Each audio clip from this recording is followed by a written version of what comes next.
placer de presentarles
Participan los Tigres.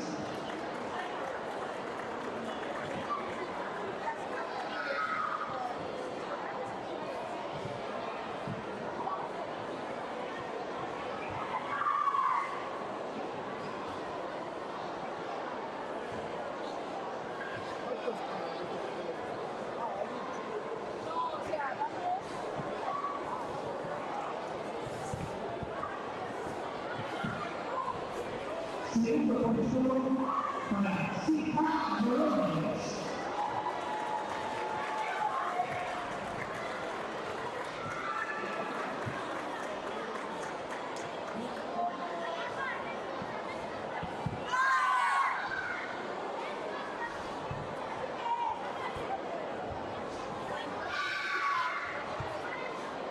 En el curso, el campeón Sika Morales.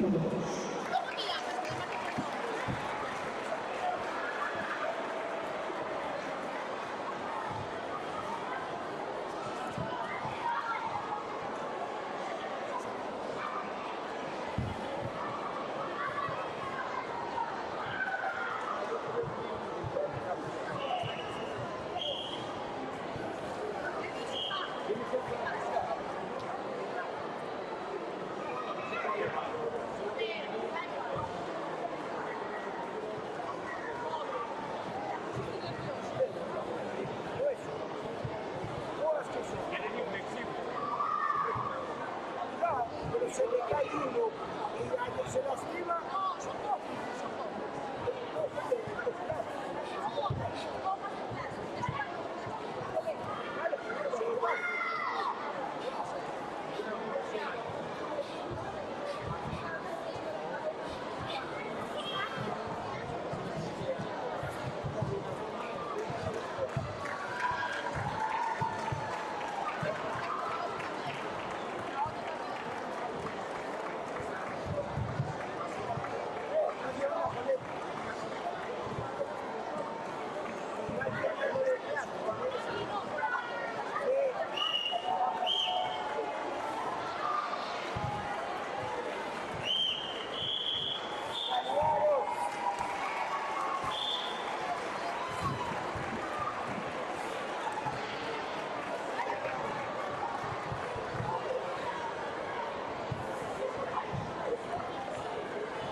Individual, en equipo.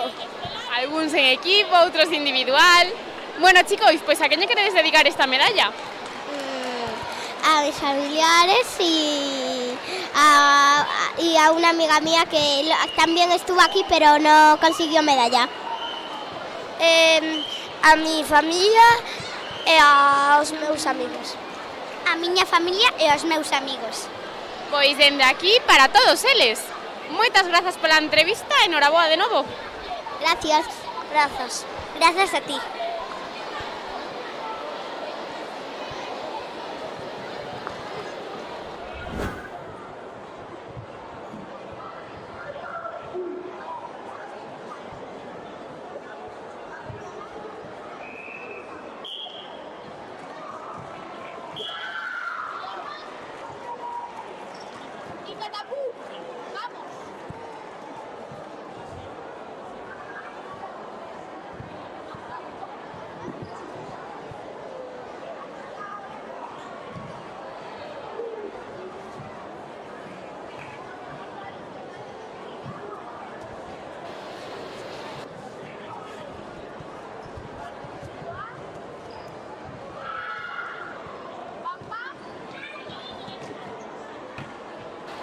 Moi boas tardes a todos e a todas. Nesta ocasión atopámonos coas nosas medallistas de bronce na categoría de cata a levín mixto.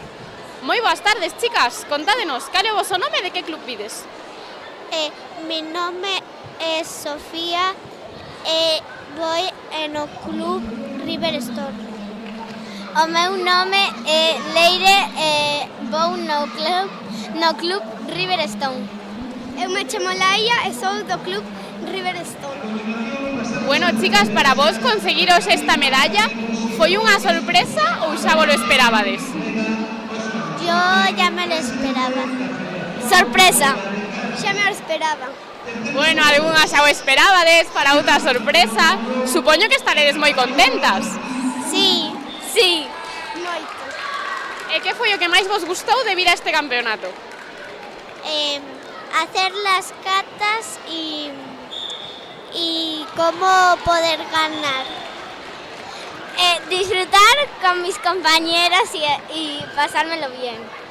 Ganar y pasarlo bien. Por suposto, ao final aquí todos o pasamos super ben sempre, verdad? Sí. Bueno, chicas, pois a quen lle vamos a dedicar a medalla de hoxe? A mi tío que está en el cielo y a mi familia. A mi abuelo que se ingresó ayer en el hospital y a toda mi familia y a mis amigos. A mi club y a toda mi familia. Pois dende aquí para todos eles e para todos eses familiares que sempre nos apoian. Moitas grazas pola entrevista, chicas, e noraboa de novo. Enhorabuena. Grazas.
Moi boas tardes a todos e a todas. Nesta ocasión atopámonos cos nosos medallistas de ouro na categoría de cata infantil mixto. Moi boas tardes, chicos. Contádenos cal é o voso nome e de que club vides. Ari, del Gin Sport. Borja, del Gin Sport. Mateo Quintas, del Gin Sport. Bueno, chicos, o primeiro darvos a noraboa aos tres por conseguir esta super medalla de ouro, porque fixéchelo super ben. Muchas gracias. Gracias. Moitas grazas. Bueno, supoño que para vos xa non foi unha sorpresa conseguir o trofeo, ou quedachedes sorprendidos co primeiro.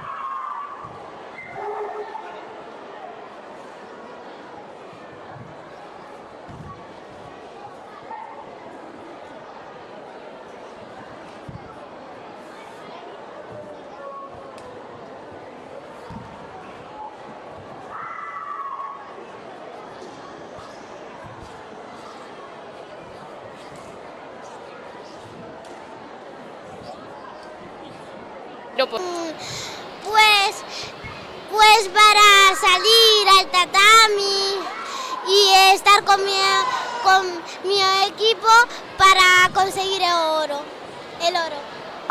Pois estar con meus amigos e, como non, conseguir o oro. Vim aquí competir con os meus amigos e conseguir a medalla. Y también estar con mis amigos. Genial, chicos. Pois a quen lle queredes dedicar esta medalla, este trofeo?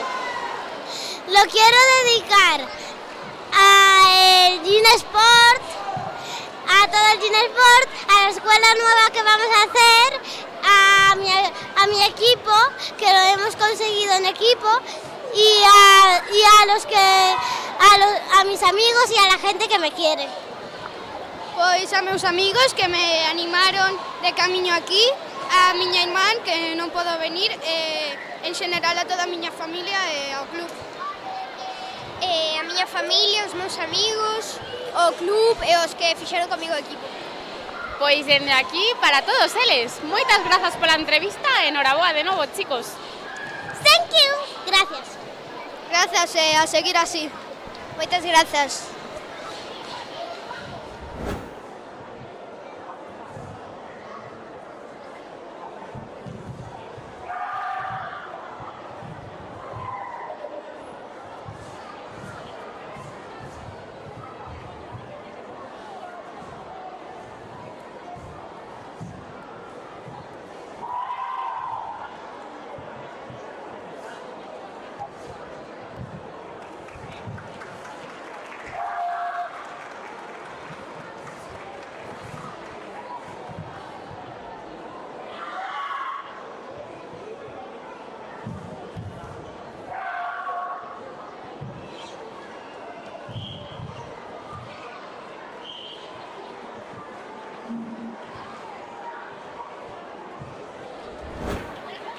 Moi boas tardes a todos e a todas. Nesta ocasión atopámonos cos nosos medallistas de prata na categoría de cata infantil mixto. Moi boas tardes, chicos. Contádenos cal é o voso nome e de que club vides. Eu chamome Iria e vengo do Club Sihan. Eu chamome Ángela e veño do Club Sihan. Eu chamome Dani e vengo do Club Sihan. Bueno, primeiro darvos a noraboa aos tres por conseguir esta super medalla de prata. Supoño que estaredes contentos. Sí. Sí, estaban moi contentos. E para vos, conseguir a medalla de prata foi unha sorpresa ou xa vos lo esperabades? Sí, bastante sorpresa, verdad. Sí, foi unha sorpresa. Foi unha sorpresa. Carai, unha moi boa sorpresa, espero. E que foi o que máis vos gustou de vir aquí ao campeonato? Pois divertirme, sair ao tatami cos meus compañeiros.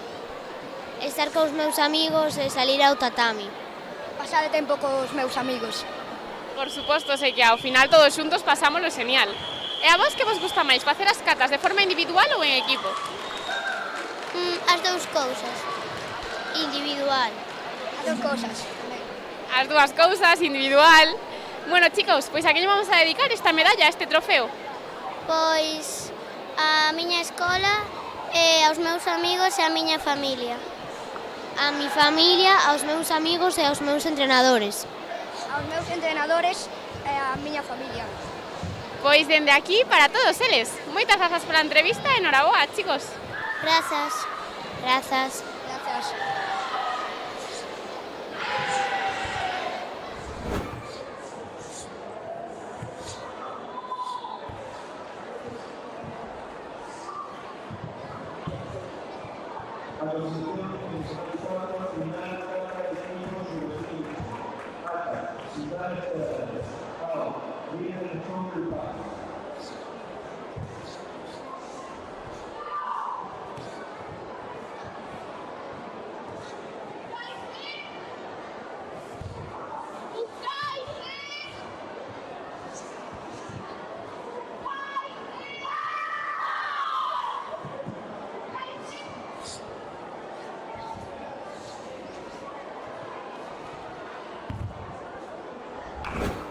Boas tardes a todos e a todas. Nesta ocasión atopámonos coas nosas medallistas na categoría de cata infantil mixto.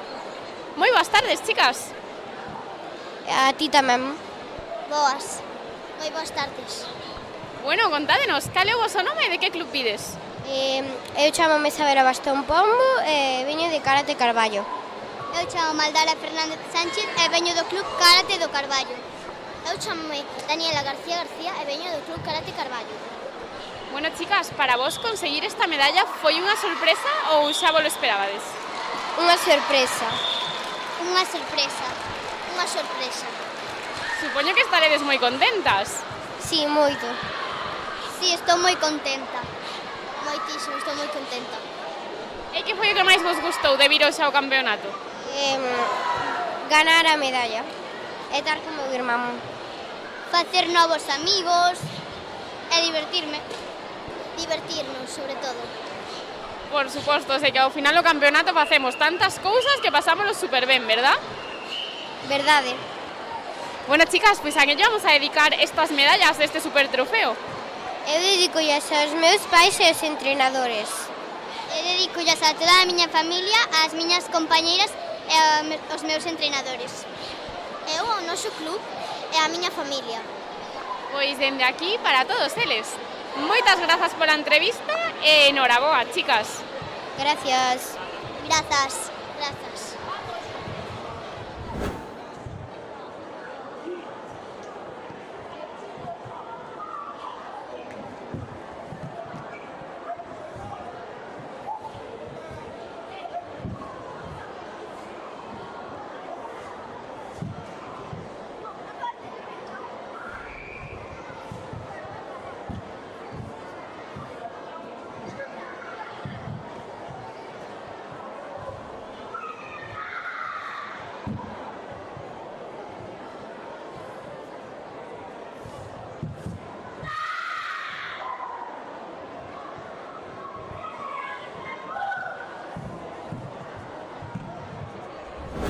A todas. Nesta ocasión atopámonos cos nosos medallistas de bronce na categoría de cata infantil mixto. Moi boas tardes, chicos. Contádenos, cal é o voso nome e de que club pides?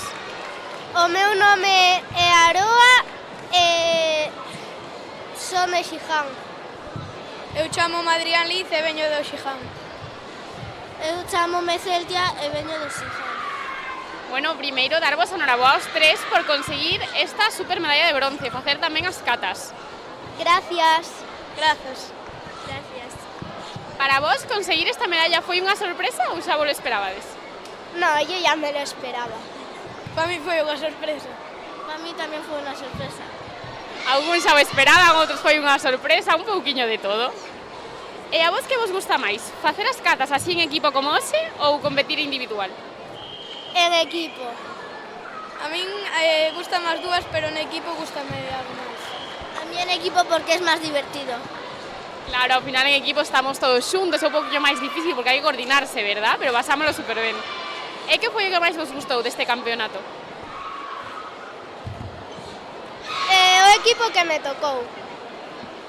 Pois gañar a medalla e que o fixemos moi ben e disfrutar cos amigos. Ganar a medalla. Genial, pois a quen lle queredes dedicar estas supermedallas e este trofeo? Os profesores e a miña familia. Os meus pais, a miña familia, os meus profesores e os meus amigos. A los entrenadores y a mi familia. Pois dende aquí para todos eles. Moitas grazas pola entrevista e noraboa, chicos. Gracias. Grazas. Gracias.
Boas tardes a todos e a todas.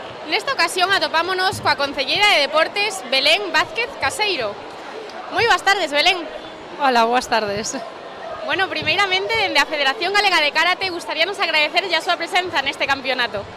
Nada, agradecervos eu e todo que o equipo de goberno do Concello de Chantada e todos os veciños que elixades por terceiro ano consecutivo a Chantada como sede do Campeonato Galego de Karate. O sea, un orgullo, estamos moi agradecidos. O prazer é noso, xa que bueno, nada máis e nada menos que celebrar o primeiro campeonato do ano 2025 aquí en Chantada, xa que sempre nos sentimos moi ben acollidos. Bueno, pois alégrome que vos sentades ben acollidos a pesar do frío que encontramos hoxe aquí pero bueno, intentamos ser o máis acolledores posible. Pois sí, sen dúbida. Bueno, Belén, en canto a este campeonato, gustaríanos saber un pouquiño cal é a túa opinión sobre como se está levando a cabo a xornada de hoxe. Bueno, é o segundo ano que vexo este campeonato e, bueno, desde lexos, cando ves desde fora dices, bueno, un campeonato, porque hai un montón de deportes hoxe, a día de hoxe, e chegas aquí dentro e a verdad que sorprendeste favorablemente porque ves unha organización, unha disciplina nos nenos impresionante, a pesar de que eu non entendo, o sea, o que este deporte en sí non entendo cal é a base, nin as normas, nin o reglamento, entón é máis difícil de entender, pero así a primeira vista é impresionante, impresionante. Totalmente, ademais Chantada é un concello que ten un enorme compromiso co karate galego dende hai moitos anos, bueno, non só co karate, xa que é un concello moi activo deportivamente. Gustaríanos saber que outros deportes destacarías ti no teu concello? Bueno, pois sí, a ver, Chantada, gracias a Iñaki, pois ten o karate moi presente desde fai moitos anos, pero a verdad que no concello a día de hoxe teño un amplo número de deportes que están resaltando. Bueno, hai que poñer en cabeza o fútbol porque o deporte por estrella a nivel mundial, xa non se pode dicir xa de outra maneira, pero en baloncesto estamos moi ben posicionados e despois xa falando a nivel escolas deportivas, a verdad que este ano estamos moi contentos porque tuvo moita acollida o voleibol, que é unha disciplina que non tiñamos, nunca demos feito equipo e estamos con 2 equipos xa federados. O cross, atletismo cos nenos está triunfando moito, o sea, está sendo moi gratificante e despois, en general, todo o que deporte de raqueta hai muchísimo e en adultos, que non é o deporte só para nenos, en adultos timos un grupo de 100 personas practicando deporte que a verdad que se ves aquí as mañáns ao pabellón e ver esta cancha toda chea de xente adulta facendo ejercicios e bailando a ritmo de música, bueno, espectacular. Faiche poñer unha sonrisa na cara aunque non teñas moitas ganas de reír ese día. Bueno, entonces, polo que podemos escoitar, poderíamos decir que Chantada está no seu auxe deportivo en todas as cidades. Supoño que isto como concellera de deporte ten que ser un gran orgullo. Sí, a verdad que para min é un orgullo que este pegando forte o deporte, que a xente cada vez queira practicar máis deporte, que vexan non o deporte como unha actividade física de nenos, que vexan que é saúde e que é imprescindible practicar deporte non desde que naces, pero prácticamente sí, hasta el final de los finales, hasta que o teu corpo permita. É imprescindible practicar deporte, entonces é moi gratificante ver que cada vez máis xente se une a facer deporte indistinta, o sea, sin contar coa edad, o sea, distintamente a edad que teñan, a xente cada vez practica máis deporte.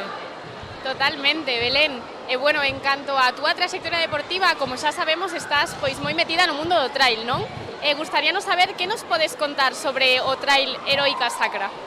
Bueno, pois o trail Heroica Sacra pois vai este ano pola súa 4ª edición e, bueno, todo o que podo contar é maravilloso porque non é só un trail, non é só unha carreira de montaña, sino que unimos turismo, unimos natureza, unimos moitas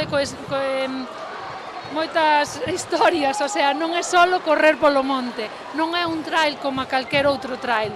Ten unha distinción moi grande que é o seu paraxe, a Ribeira Sacra, e poder salir dun núcleo antigo, un casco antigo como é o de Chantada e acabar nunha praia da Cova no concello do Sabiñao, pasando por viñedos, por ríos, regatos e casi non pisar asfalto, porque é moi difícil non pisar asfalto nos trails de larga distancia, pois o sea, é un trail espectacular que invito a todo o mundo a que veña a disfrutalo porque é unha experiencia heroica, como lle chamamos nós, non é un día solo, é unha experiencia para que quen queira vir en familia ten muchísimas alternativas a vir un viernes e marchar un domingo e, o sea, coñecer o interior de Galicia, no propio corazón de Galicia, na Ribeira Sacra. E que, sen dúbida, practicar actividade física nun paraíso natural como pode ser a Ribeira Sacra ten que ser todo un privilexio, aparte, para vos que atendes aquí ao lado, non? Todos os días. Sí, a verdad que nós a veces perdemos un pouquiño a consciencia e non lle damos o valor que ten porque estamos acostumbrados a velos cada día. Pero a verdad que cando ven xente de fora, que nós procuramos sempre traer corredores, aunque non sea no trail durante todo o ano, facemos saídas e a veces decimos, veña, vamos ao Monte Faro, porque o Monte Faro tamén é espectacular, chegas a un punto onde ves as 4 provincias, é o único punto de Galicia onde ves as 4 provincias, pero a xente chama a atención a Ribeira Sacra e quedase cos ollos aí petrificados vendo que ten ante os seus ollos, porque son imaxes que quitas unha foto e non sale retratado o que realmente é. Entonces a xente queda maravillada do paraíso que temos e quedan con ganas de volver, que é do que se trata, que isto teña un retorno, traer xente que veña a correr a disfrutar e que queden con ganas de volver. Sen dúbida, é que, bueno, como ben nos indicas, é todo un paraíso, non? É unha maravilla natural a que temos a sorte de disfrutar aquí en Galicia. E, bueno, para a xente que non estamos tan metidos no trail, pois temos a imaxe de que adultos, non? Xente máis adulta e tal, pero, bueno, en Chantada, incluso no mes de decembro, tiveches unha actividade para os máis peques con un profesional do trail, que Iván, que nos podes contar sobre esta actividade? Bueno, pois timos unha actividade nas escolas deportivas que é atletismo, pero está un pouquiño máis centrada ao cross. De feito, ahora estamos, mañá vamos a Friol, está facendo un circuito de cross no sur de Lugo, empezamos o fin de semana pasado en Chantada e este domingo vamos a Friol e, bueno, vamos a Sober, a Sabiñao, a Pantón, a Carballedo e, bueno, a Portomarín, a Taboada, somos 8 concellos, entonces estamos impulsando un pouquiño estes deportes minoritarios en nenos, porque o trail e o deporte no monte empezalo a practicarse a unha edad máis madura. Entonces o que estamos intentando é que os nenos practiquen deporte no monte e lle collan cariño ao monte e o cuiden, lle collan ese cariño que lle timos nós, os que practicamos trail, e que o que queremos é que cuidar o monte, abrir camiños ancestrales que están cerrados, recuperalos, non só para correr neles, senón para cuidar o monte porque é preventivo pos incendios. Entonces, eso que lles transmitimos un pouquiño aos nenos, que aprendan a amar a natureza, e disfrutando, porque les gusta lles correr, entonces que aprendan a correr polo monte. E en diciembre veo Iván Sangiao, que como tú ben dixeches é a alma da Federación de Atletismo de Trail Running, e veo a darlles unha clase magistral aos nenos que quedaron enamorados de Iván, porque a verdad que ten unha man especial pos nenos, o sea, é un crack correndo no monte e organizando todo o que teña que ver con trail, pero a verdad que me sorprendeu cando vin cos nenos porque foi maravilloso, os nenos quedaron enamorados e con ganas de que volva, que esperamos que agora en marzo, abril, volverá a darlles outra clase, aproveitando xa que temos máis horas de luz, e faralles unha clase magistral para que os nenos, pois bueno, sigan collendo ese cariño ao monte e a verdad que o estamos conseguindo, estamos moi contentos. Totalmente, Iván é todo un profesional e, bueno, co amor que ten hacia o trail e hacia os nenos, tivo que ser unha actividade super bonita, bueno, transmitindo todos estos valores, como nos estás indicando, tan importantes, non, de cuidado do medio ambiente, da natureza, que ao final é o mundo no que vivimos. E, bueno, supoño que esta actividade tan enriquecedora tivo de significar moitas cousas na túa vida. Que nos contarías sobre a túa trayectoria polo trail? Bueno, a ver, eu empecé un pouquiño de broma, correndo no monte. A primeira carreira que corrín foi no Courel, para min é a montaña por excelencia de Galicia.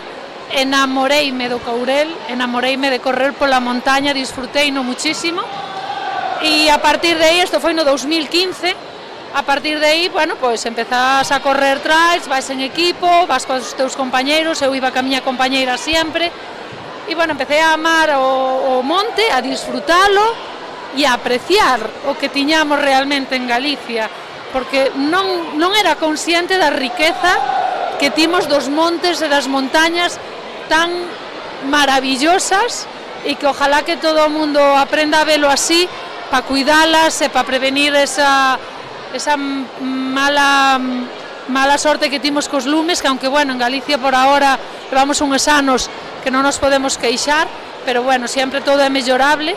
Entonces, Pois bueno, empezamos esa trayectoria a facer todos os trails de Galicia que había por haber, hasta que, bueno, fai 3 anos eu tuve que parar por unha enfermidade e estuve en parada pois 2 anos. Ahora empecé a volver a practicar deporte un pouquiño xa a ritmo xa máis avanzado, xa montei un trail de 101, vou a Ronda o 10 de maio e estou entrenando a tope por todos os montes que podo encontrar por Galicia, por os de Chantada e por todos os sitios para entrenar e non cansarme do mismo sitio e nada, recomendo a todo o mundo eso, sigo insistindo que non só os adultos temos que practicar e andar polo monte, cos nenos tamén é importante que os pais acompañen os nenos ao monte, a sendeiros, hai muchísimo senderismo, hai moitas rutas abertas e marcadas para disfrutar e para que os nenos lle collan ese cariño, que non sea solo fútbol. Totalmente, Belén, totalmente. Bueno, de seguro que todos os nosos karatecas e as súas familias aproveitan o paso por Chantada pois para visitar todos estes lugares maravillosos que temos aquí no seu concello, Belén. Bueno, xa por último, como ano pasado tamén estivemos aquí contigo en Chantada e falamos un pouquiño dos teus obxectivos como concelleira de deportes, que era mellorar as instalacións deportivas e mesmo crear outras novas. Como pensas que vai este proxecto desarrollándose? Bueno, a ver, cando empezase neste mundo da política pareceche que todo é máis sinxelo e máis fácil de levar a cabo.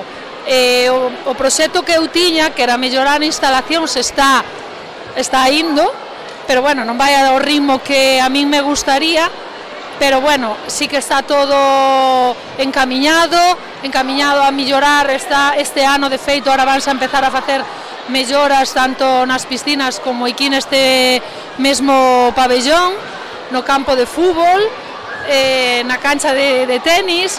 E que, a ver, pasa que en Chantada temos un montón de espacios deportivos de fai moitos anos e agora, bueno, pues están vellos e entonces as reparacións son máis das que previsiblemente contabas e, bueno, son edificios vellos que teñen moitas cousas que remendar e eu son máis partidaria de acondicionar as que temos que a facer novas por ahora, pero bueno, sí que está en proxecto e aí estamos buscando camiño para facer un novo campo de fútbol que xa está aprobado e todo, pero bueno, faltannos moitos pasos aínda por facer e, bueno, tamén está aí en vista un posible rocódromo a mellor a corto medio plazo e, bueno, despois xa mellorar as instalacións que hai e ir facendo pouquiño a pouco.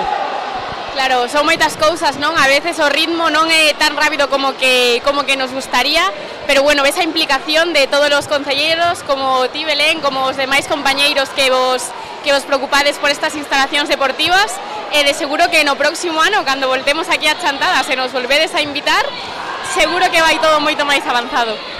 Sí, home, espero que po ano haxa xa melloras feitas e estarán melloras aínda por facer seguramente, porque, bueno, é o que digo, non é tan fácil como parece, son moitas instalacións deportivas as que timos en Chantada, un concello pequeno e os recursos económicos son os que son, entonces, bueno, vas atallando a medida que podes, vas priorizando e, bueno, sí que este ano teño que decir que hai moitas prioridades en amaños das instalacións deportivas e si se vai a facer unha notable arreglo de todas elas. Seguro que sí, Chantada pues podemos decir un concello que está en inmenso progreso, ¿no? Podríamos decir. Sí, bueno, non sei si inmenso, pero sí que está progresando favorablemente, non só no ámbito deportivo, sino no resto todo. Timos un casco antigo hoxe que é envexable e, bueno, moitas outras cousas que non veñen ao caso aquí agora a nombrar, pero, bueno, sí que estamos facendo cousiñas, pódense facer moitas máis, todo é mellorable, pero, bueno, vamos no bon camiño e a verdad que todos moi implicados en que Chantada mellore, en que Chantada teña novas instalacións, tanto deportivas como culturales, como, bueno, socioculturales en general, e as melloras do rural, do urbano, non centrarnos solo no urbano, tamén pensar que Chantada é un concello que vive do rural moito, entonces Timos moito que abarcar, porque o rural está moi expandido, o sea, son concentracións de poblacións que están moi separadas, entonces é máis difícil de poder chegar, pero estamos no bon camiño, estamos facendo moitas cousiñas, non todas as que queremos, pero sí que encamiñadas todas, e priorizando o máximo o que é máis urxente. Claro, por suposto. E bueno, xa pola nosa parte, na Federación Galega de Karate, gustaríanos pois agradecerche todo o apoio que o voso concello sempre nos brinda a Federación Galega de Karate. Bueno, tamén agradecerche a túa presenza hoxe aquí, a pesar do tempo, non? Que estas baixas temperaturas non axudan. Agradecemosche moito a túa presenza neste campeonato galego absoluto e de clubs. Bueno, novamente gracias a vos por traer por terceiro ano consecutivo a Chantada, por pensar en nós encantados de que veñades, seguiremos intentando colaborar e que sigades vindo aquí e que o ano que ven que sea a cuarta edición do Campeonato Galego en Chantada. Eso esperemos, o prazer é noso, Belén, así que bueno, moitísimas grazas pola túa entrevista. Moitas gracias a vos.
¿Qué? ¿Vienes más de Sabanera en la televisión?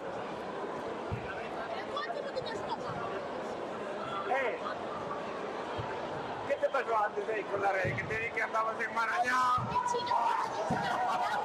No veía nada.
Cata Xuvenil Mixto.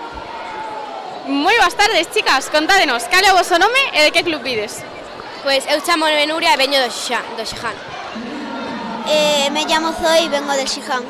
Eu chamome Carla e veño do Xiján. Bueno, primeiro darvos a noraboa a todas por conseguir esta super medalla de ouro. Para vos foi unha sorpresa conseguila ou era o vosso obxectivo?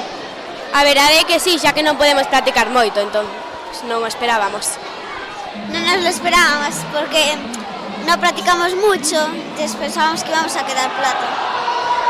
Non nos esperábamos. Carai, pois para non practicar casi nada, se chedero super ben. Se chegades a practicar, xa non me imagino. Grazas.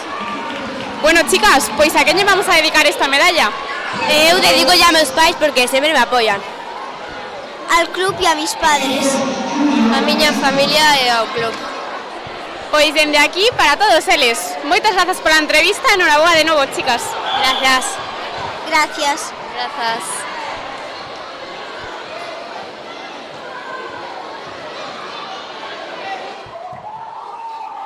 Perfecto, chicas, muchas gracias.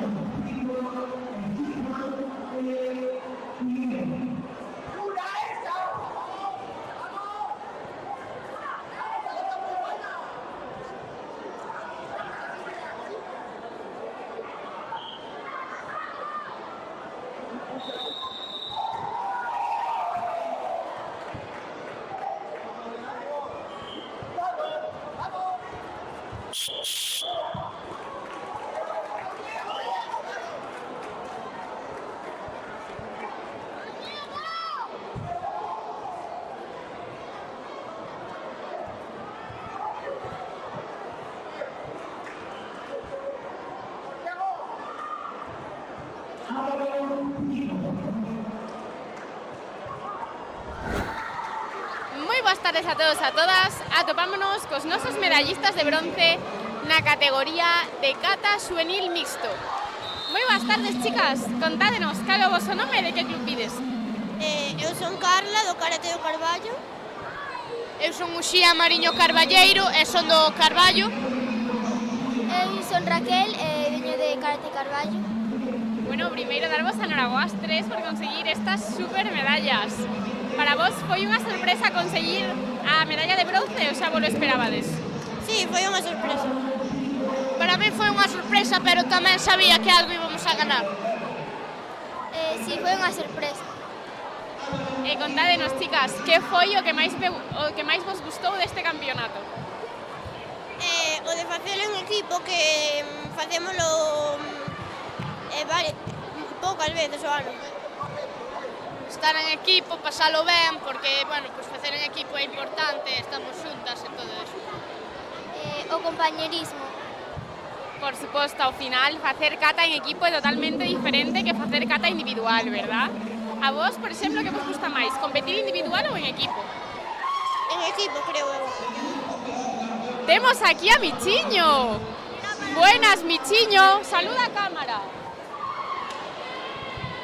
Bueno, Michiño tiña un pouquiño de presa, así que marchou. Continuando coa entrevista, chicas, a vos gustamos máis facer cata en equipo ou individual? En equipo. Depende, as dúas gustan moito. En equipo. As dúas cousas, bueno, de todas as opinións. E a quen lle vamos a dedicar esta medalla? Voy a dedicar aos meus entrenadores, aos miñas amigas e á miña familia. Eu a toda a miña familia, aos meus compañeiros de clube, aos meus entrenadores e as miñas mascotas. A miña irmán e a miña avoa. Pois dende aquí para todos eles. Moitas grazas pola entrevista, chicas, e enhoraboa de novo. Gracias. Moitas grazas. Grazas.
Moi boas tardes a todos e a todas. Nesta ocasión atopámonos coas nosas medallistas de ouro na categoría de kata senior mixto. Atopámonos con ese equipo do Xihan. Contádenos, chicas, como vos chamades? Bueno, yo soy Paula, yo Marta Y yo Noelia. Bueno, primeiro darvos a enhorabuá por conseguir esta medalla de ouro. Bueno, chicas, como xa estades en categoría senior, gustaríanos saber como levades vos un pouquiño, pois, compaxinar a vosa vida de estudos superiores ou laboral co entrenamento de karate.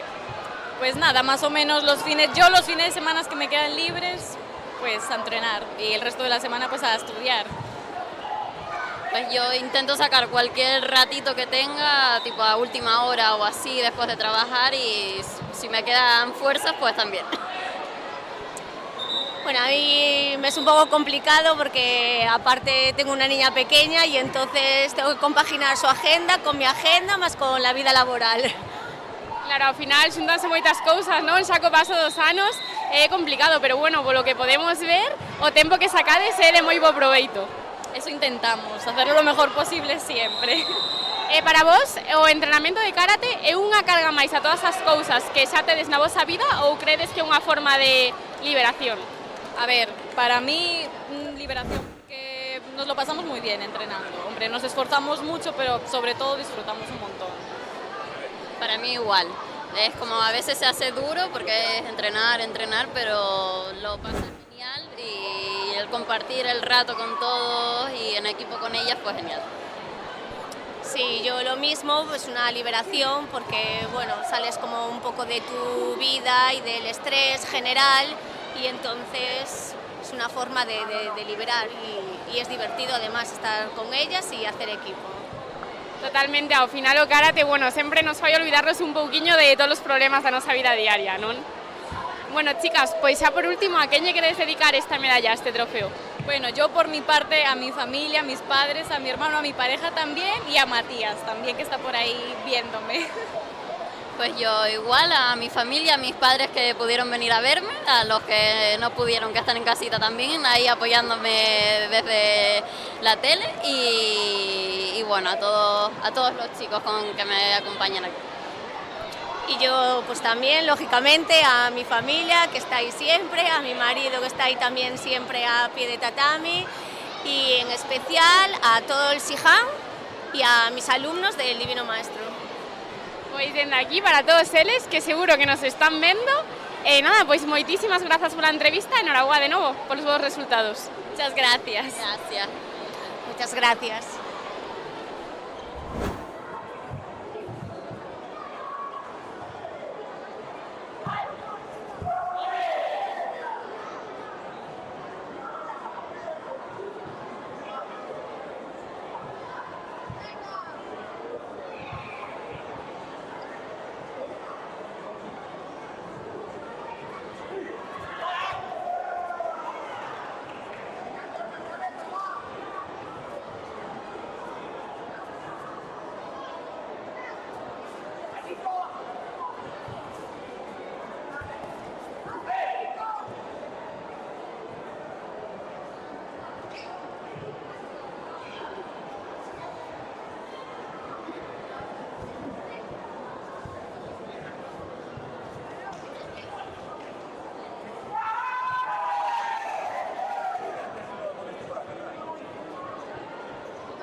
pide el vídeo de review.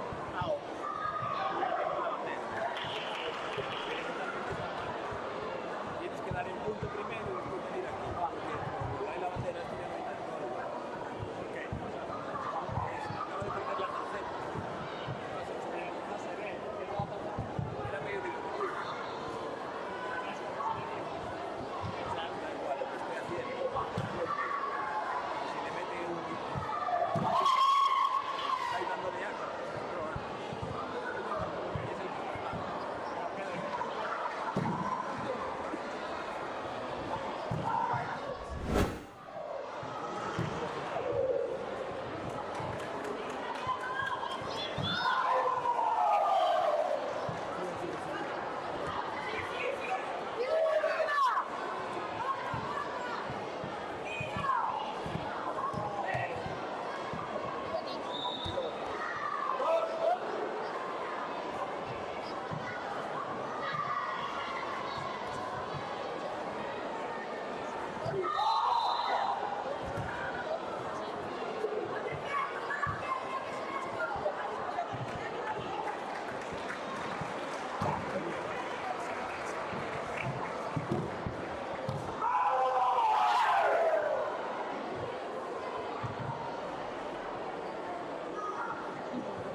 Sì,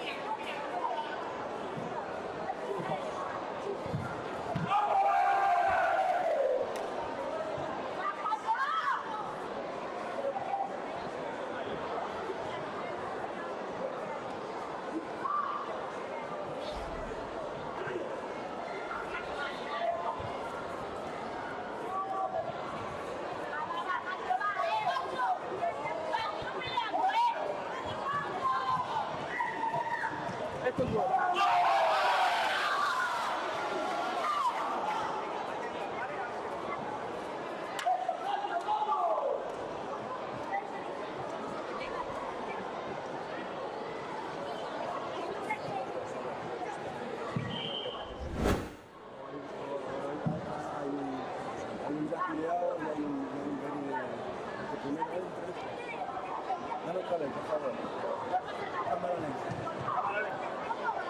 ¿Lo pongo cámara lenta? Por favor.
No lo pillado, me parece. No lo pillado.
Está girando, está girando.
Yo no debería. No deberías vigilar. Sí, vale. Estoy muy bien.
Leite tipo aguada.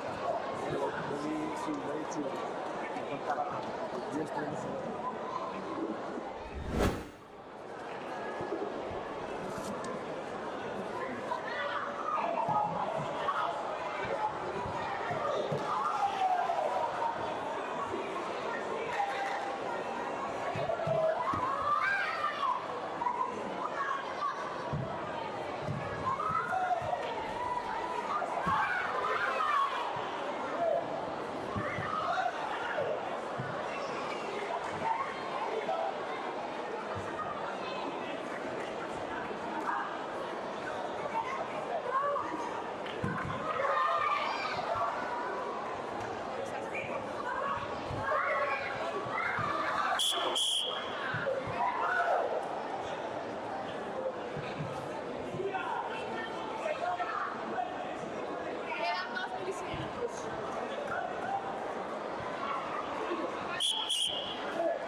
Moi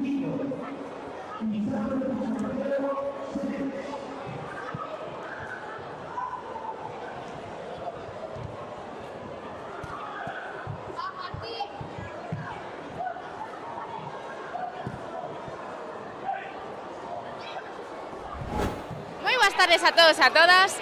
Nesta ocasión atopámonos cos nosos medallistas de bronce na categoría de Kumite Alevín Mixto. Moi boas tardes, chicos.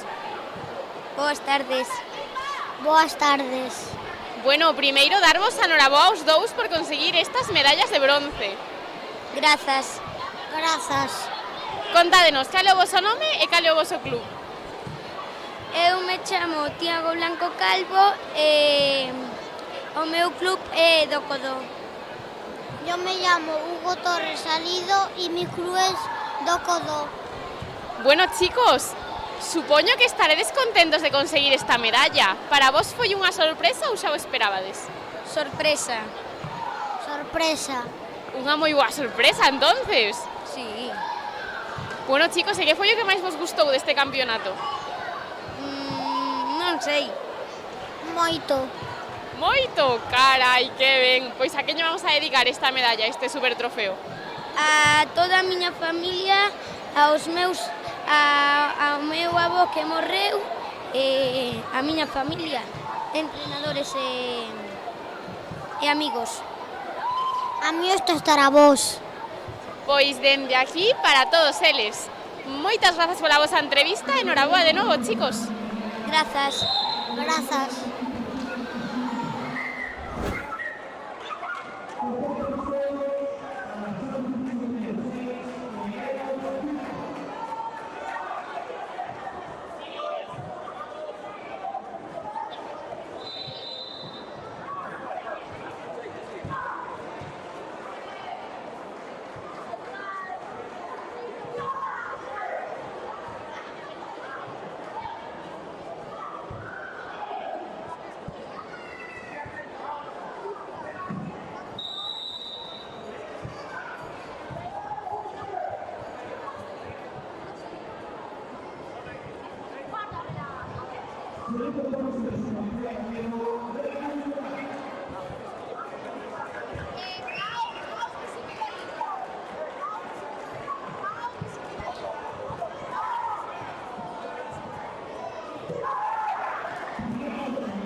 Moi boas tardes a todos e a todas.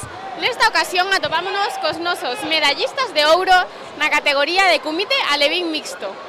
Moi boas tardes, chicos. Contádenos cal é o voso nome e de que club vides. O meu nome é Alejandro e vengo do Karate Club Maceda. O meu nome é Iker e veño do Karate Club Maceda. Eu chamome Carla e veño do club de Karate Club Maceda. Bueno, primeiro darvos a noraboa aos tres por conseguir estas super medallas de ouro. Supoño que estaredes moi contentos. Sí. Sí. E para vos, foi unha sorpresa conseguir esta medalla ou xa vos lo esperabades? Unha sorpresa. Esperar. Non me lo esperaba. Temos de todos, algúns sí, outros non. E que foi o que máis vos gustou de viros aquí a competir? O primer combate. Non sei, participar. Participar, o primeiro combate, ao final, todo o que facemos aquí é super divertido, verdad? Que opinades? Sí. Sí. Sí, es moi divertido. Genial, chicos, pois nada, a quen lle vamos a dedicar a medalla de hoxe, este super trofeo? Se lo voy a dedicar a mi madre, a mi padre, a mi hermana, a mi primo, a mi prima y a mi profesora. O club. Pois dende aquí para todos eles. Moitas grazas pola vosa entrevista e noraboa de novo. Gracias. Moitas grazas.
A todos e a todas.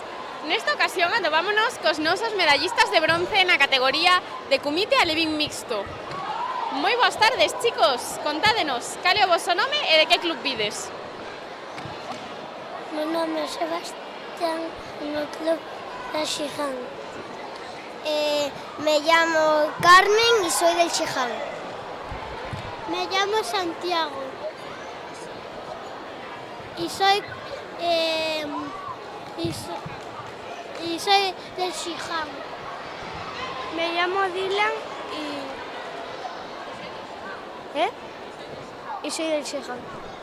Bueno, chicos, supoño que estaredes contentos de conseguir esta medalla de bronce. Para vos foi unha sorpresa ou xa vos lo esperabades?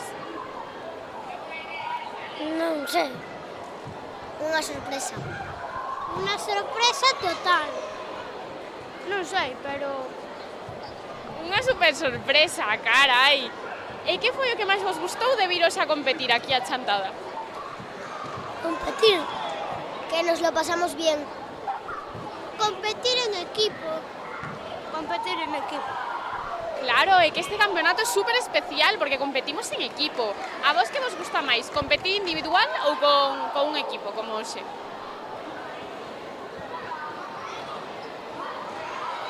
Individual. Con equipo. A mí las dos. Equipo. De todas as opinións, aquí cada unha cousa diferente.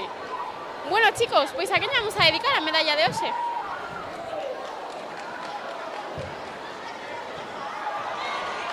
A miña familia e aos meus amigos. Non sei. Pues... Yo a todos. Yo a toda mi familia y un amigo. Genial, pois dende aquí para todos eles. Moitas grazas pola vosa entrevista e noraboa de novo, chicos. Gracias.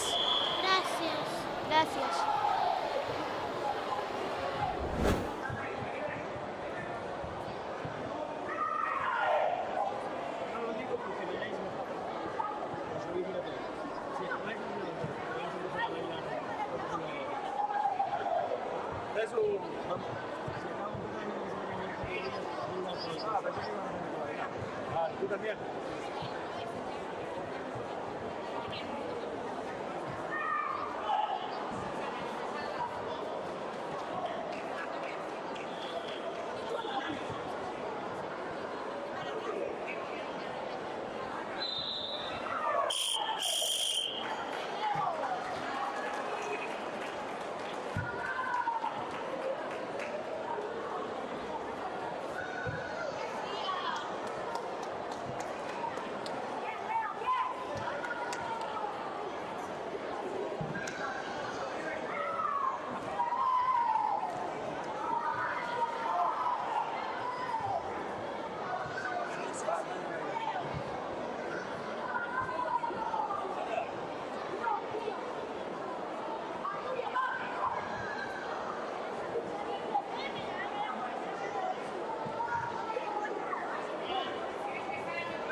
Yo me lo traje de casa. De casa.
Hombre, nosotros estábamos jugando ahora que no nos metieran 5.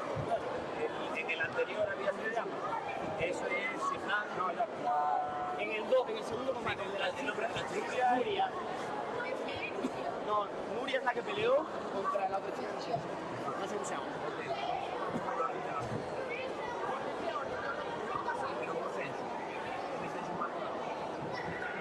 No.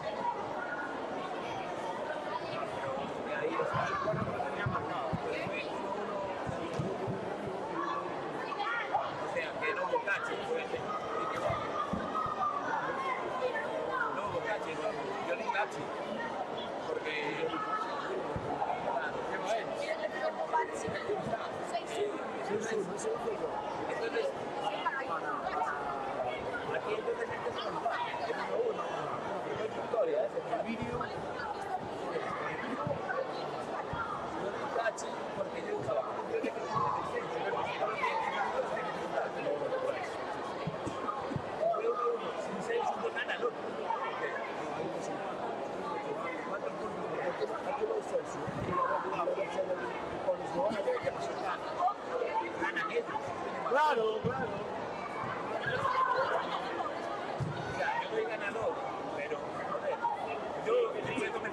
sensu, por eso no hay ganador. Si no hay un sensu, no hay sensu.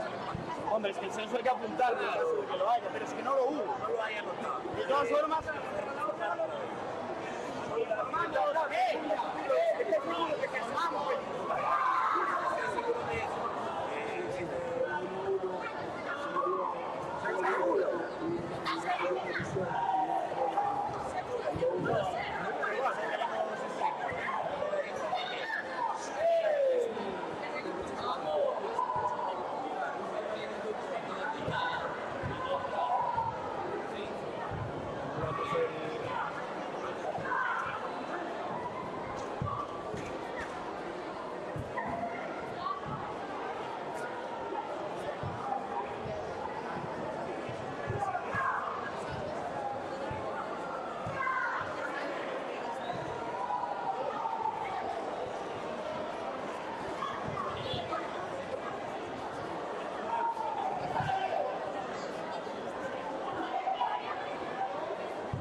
cansancios, asentamiento.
No puede ser porque a las 9 tenía que estar en un sofá viendo el fútbol. Encantado.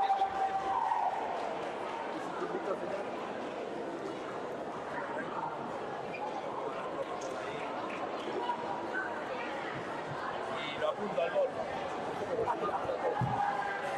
Bien.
Va a bronce y estamos jugando la final de esos.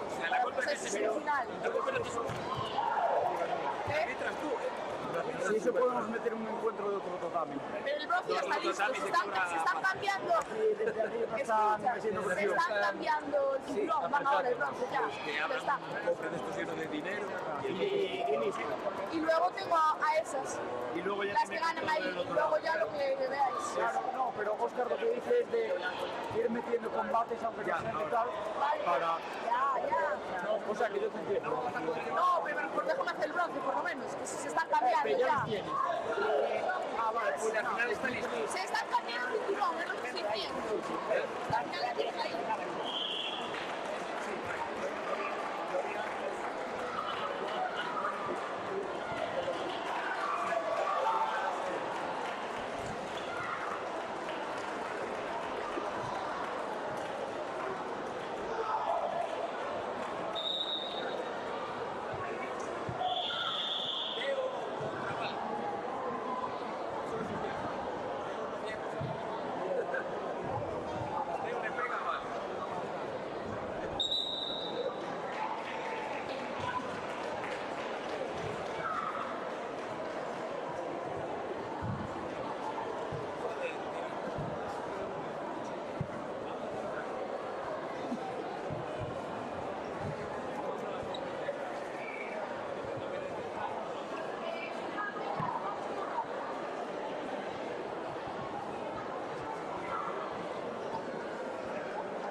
Falta gente descubriendo. Falta gente descubriendo el orden. Bueno, Son esos. pero que se pongan para salir ya. A salir ahí. Vamos.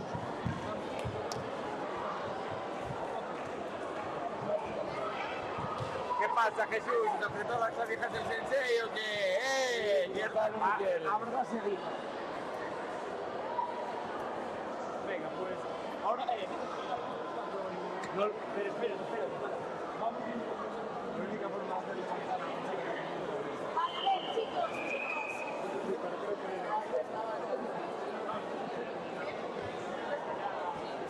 Ahora voy a hacer. Acá, ahí.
más desde la caja central y luego tienes que estar a trabajar.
Servini.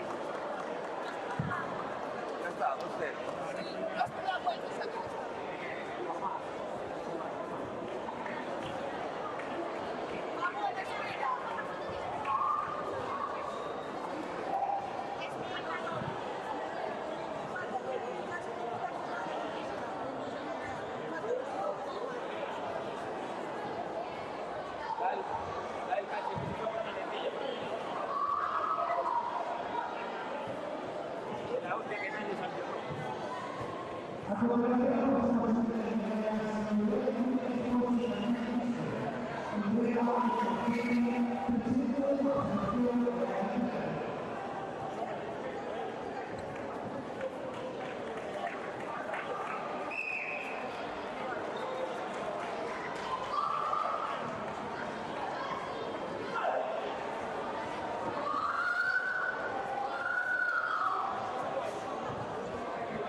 Sí.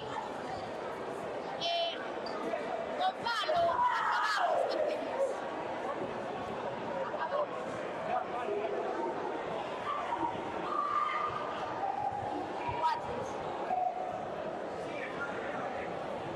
Sí, Marcela está aquí, uno abajo.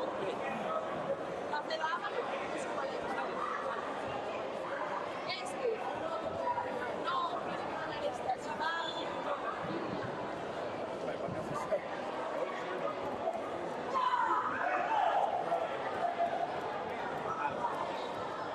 ¿Y qué tenemos que hacer?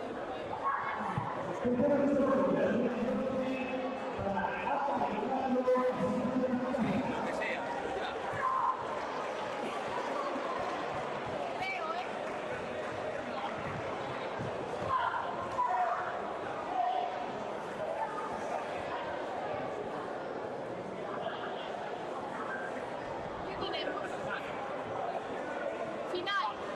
Bien, yo. Lo hago yo.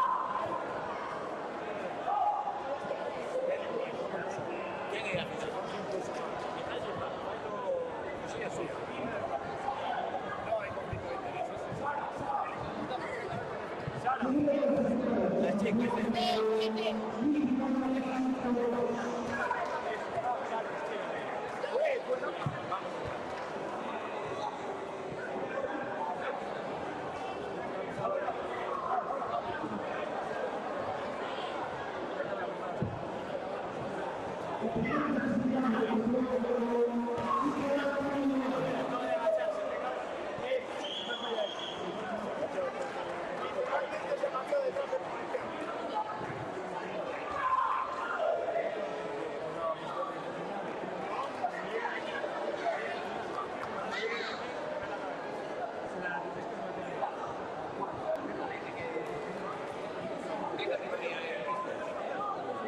Cadetes.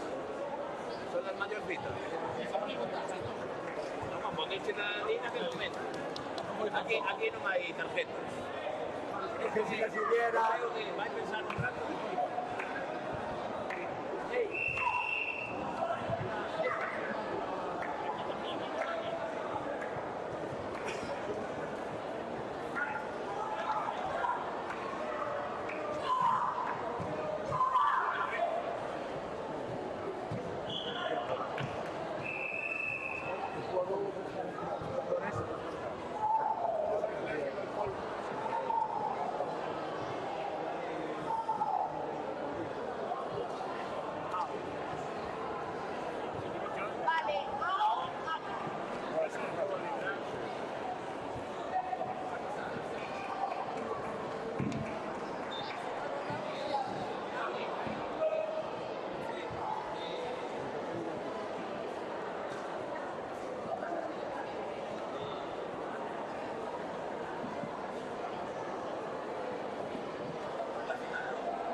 Da la cámara lenta.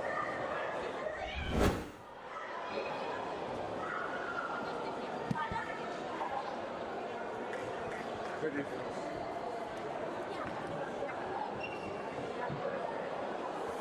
Acá no.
Moi boas tardes a todos e a todas.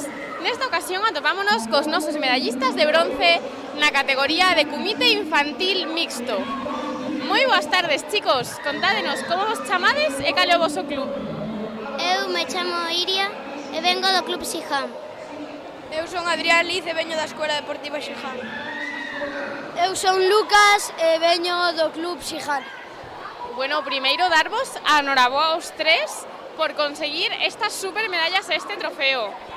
Que bueno, hoxe foi uns combates super diferentes, verdad? Porque puntuábamos en equipo. Que vos gusta máis, puntuar en equipo ou individual? Individual. A min gusta máis dúas, Yo por equipo. Carai, cada unha preferencia distinta. E que foi o que máis vos gustou do campeonato de hoxe? Pois saír ao tatami e estar cos meus compañeiros e disfrutar todo. Estar cos amigos, pasalo ben e gañar medallas. Estar coa miña familia, cos amigos e toda a xente que me importa. E como vos pareceron os combates de hoxe? Foron moi difíciles? Foron fáciles de gañar? Que vos pareceron? Algúns fáciles e outros difíciles. Algún difícil e outro. Os rivais moi fortes, pero gañamos. Os rivais eran aún así moi fortes e enhorabuena aos rivais tamén. Claro, por suposto, algúns un poquinho máis fáciles, outros máis difíciles, hai de todo. Bueno, chicos, pois a quen lle queredes dedicar esta medalla? Pois aos meus amigos, a miña familia e a miña escola, Sijam. Os meus amigos, os meus entrenadores, a miña familia e o meu equipo, porque sen eles non podía. Eu, a miños amigos e a miña familia e tamén a meu avó, porque tuvo unha operación no cerebro e o quero moito. Pois dende aquí para todos eles, para ese avó que seguro que se recupera moi pronto. Así que chicos, moitísimas grazas pola entrevista e enhoraboa de novo. Grazas. Grazas. Muchas gracias.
No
moi boas tardes a todos e a todas. Nesta ocasión atopámonos cos nosos medallistas de bronce na categoría de Kumite Xuvenil Mixto. Moi boas tardes, chicos. Contádenos, cal é o voso nome e de que club vides? Son Simón e veño de Mizukami. Eu son Fabio e veño do Club Karate Shinzo. Son Aldara e veño do Mizukami. Sou Uxía e veño do Mizukami. Bueno, chicos, o primeiro darvos a noraboa aos 4 por conseguir estas super medallas e por facer tamén os combates. Como vos viches hoxe no tatami? Pensades que foron combates fáciles, difíciles? Fáciles, na maioría non había xente con quen competir. Tuveron a súa causa, pero fáciles. Algúns fáciles e algúns difíciles. Difíciles, moi difíciles. De todas as opinións, algúns máis fáciles, máis difíciles. E que foi o que máis vos gustou deste campeonato? Estar cos meus amigos e disfrutalo. Aprender dos errores. Pasalo ben. Competir e estar cos meus compañeros de club e... Genial, todas as cousas que dixeches son todas super importantes. E bueno, chicos, hoxe como vos atopabades antes de competir? Estabades moi nerviosos? Un pouco. Non. No. Bueno, así. Bueno, casi nada, xa sodes uns expertos todos. E que vos gusta máis, competir individual ou en grupo? Como credes que é máis divertido? En grupo. En grupo, porque hai momentos tensos. En grupo. En grupo. É moito mellor. En grupo, carai, temos aquí un grupo super unido. Bueno, chicos, pois a que lle vamos a dedicar esta medalla, este trofeo? A miña familia e ao meu club. A miña familia, o meu club e os meus compañeiros de clase.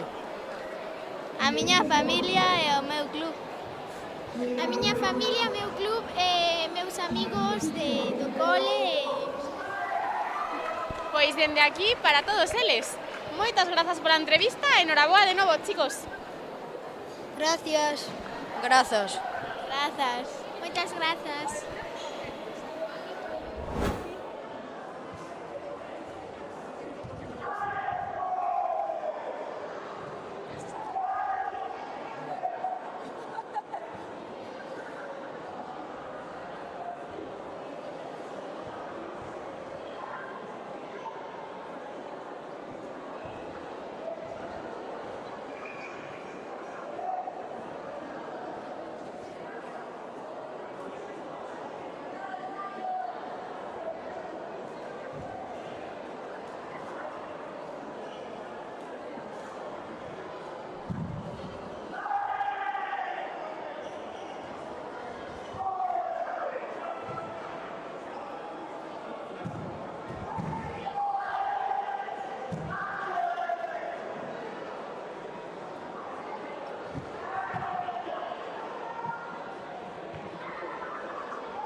Bueno, pues nada.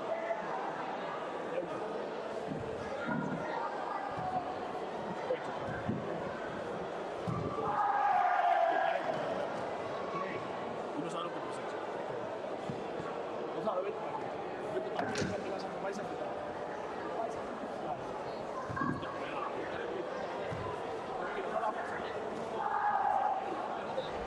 Moi boas tardes a todos e a todas. Nesta ocasión atopámonos cos nosos medallistas de ouro na categoría de Comité Juvenil Mixto. Moi boas tardes, chicos. Contádenos, cal é o vosso nome e de que club vides? Martiño, do Club Abaloncai. Mencía y vengo de la Baloncai. Chámame Bruno e veño do Abaloncai. Bueno, primeiro darvos a noraboa aos tres por conseguir estas super medallas de ouro e este trofeo. Fixéchedelo super ben. Sí. Gracias. Gracias. Para vos foi unha sorpresa conseguir o primeiro posto ou xa vos esperabades? Foi unha sorpresa. Fue una sorpresa. Non me esperaba para nada. Carai, pois supoño que estaredes super contentos. Como vos pareceron os combates de hoxe? Con moita dificultade ou foron fáciles? Moi difíciles. Sí, con moita dificultade. Moi difíciles. E aínda así conseguiches pasar todas as barreiras, Iso ten moito mérito, chicos. E que foi o que máis vos gustou do campeonato de hoxe? Pasalo ben. No momento que se acababan os combates, como nos poníamos a festejalo e todo, porque pasábamos a seguinte ronda. Pasalo ben e sobre todo disfrutar. Por suposto. Bueno, chicos, pois a que lle vamos a dedicar esta medalla? A miña familia e ao noso coach Mauro. A nuestra coach que no pudo venir, y a una amiga que nos tuvo que soportar durante todo el día y a un coach que nos apoyó en el último combate. Principalmente a miña nai, despois a Leti, que non pudo ir a este campeonato, pero estuvo apoyándonos desde casa, a Xiana, que é a primeira vez que nos ven de coach, e a Mauro, que nos fixo de coach na final. Pois dende aquí para todos eles que seguro que nos están vendo. Moitas grazas pola entrevista, chicos, e enhoraboa de novo. Grazas. Gracias. Moitas grazas.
Boas tardes a todos e a todas. Nesta ocasión atopámonos cos nosos medallistas de prata na categoría de Comité Juvenil Mixto. Moi boas tardes, chicos. Contádenos, cal é o vosso nome e de que club vides? Chámome Bantián e veño do Karate do Carballo. Me llamo Daniela e soy del Karate Carballo. Eu chámome Xan Marío Carballeiro e veño do Karate do Carballo. Bueno, primeiro darvos a noraboa a todos por conseguir este segundo posto. Supoño que estaredes moi contentos. Sí. Sí. Sí. Para vos foi unha sorpresa conseguir a medalla de prata ou xa vos lo esperabades? Eu, que das outras dúas veces quedáramos aí no bronce, aí esta foi a boa. A ver, una sorpresa porque no sabían muy bien cómo si íbamos a pasar o no. Sí, por mí foi unha sorpresa, pero tamén mo esperaba, non? Un pouquiño de todo, Bueno, chicos, pois a que lle queres dedicar a medalla de hoxe? Eu quero lle dedicar aos meus entrenadores, a meus pais, aos meus dos amigos Izan e Canela, se van a ver isto, que me desearon sorte para hoxe. Yo a mis padres, a mis entrenadores, mis compañeros y mis amigos. Yo a mi familia, a mis compañeros de karate, de mi clase y mis entrenadores. Pois dende aquí para todos eles. Moitas grazas pola entrevista e enhoraboa de novo. Grazas. Gracias. Grazas.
Boas tardes a todos e a todas. Nesta ocasión atopámonos cos nosos medallistas na categoría de kumite infantil mixto. Moi boas tardes, chicos. Boas tardes. Boas tardes. Boas tardes. Boas tardes. Bueno, primeiro darvos a enhoraboa aos 4 por conseguir esta supermedalla de ouro. Contádenos, como vos chamades e de que club vides? Nosotros nos chamamos Puño de Oro vengo de Lugo. E o teu nome cale? Jacobo. Eu chamome Dani e sou de Xiján. Eu chamome Ángela e sou do Xiján. Eu chamo Maroa e sou do Xiján. Bueno, chicos, como vos parecen os combates de hoxe? Credes que foi moi difícil gañar a final? Sí, sí. Foi moi difícil, sí. Sí, foi difícil. Nalgún máis que outro. Un pouquiño de todo. Esperabades levarose a medalla de ouro ou foi unha sorpresa? A ver, eu creo que sí, e tamén por o nome, Puño de Oro. Foi unha sorpresa. Foi unha sorpresa. Para min foi unha sorpresa. Supoño que vos iredes super contentos. E que foi o que máis vos gustou deste campeonato? O último combate da semifinal. Pasar o tempo cos amigos. Pasar o tempo cos meus amigos e ir a competir aquí. Pasar o tempo participando e gañar. Por suposto, ao final facemos cousas super chulas en cada campeonato. Sí. Bueno, chicos, pois a que vamos a dedicar a medalla de hoxe? Aos coach e a mi familia e aos amigos. Aos meus entrenadores, a miña familia e aos meus amigos. A miña familia e aos meus entrenadores. A todo Xiján e a miña familia. Pois dende aquí, para todos eles que seguro que nos están vendo dende casa. Moitas grazas pola entrevista e enhoraboa de novo. Grazas. Grazas.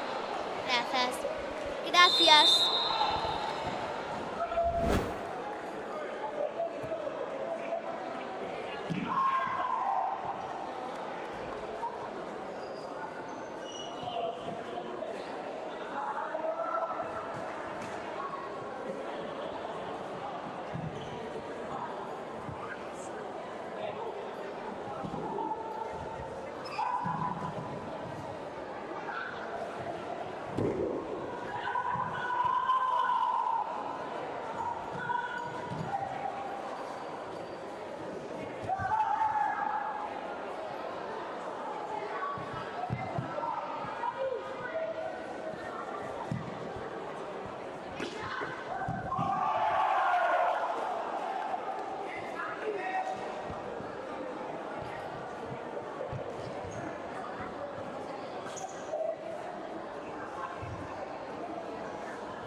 ¿Es este?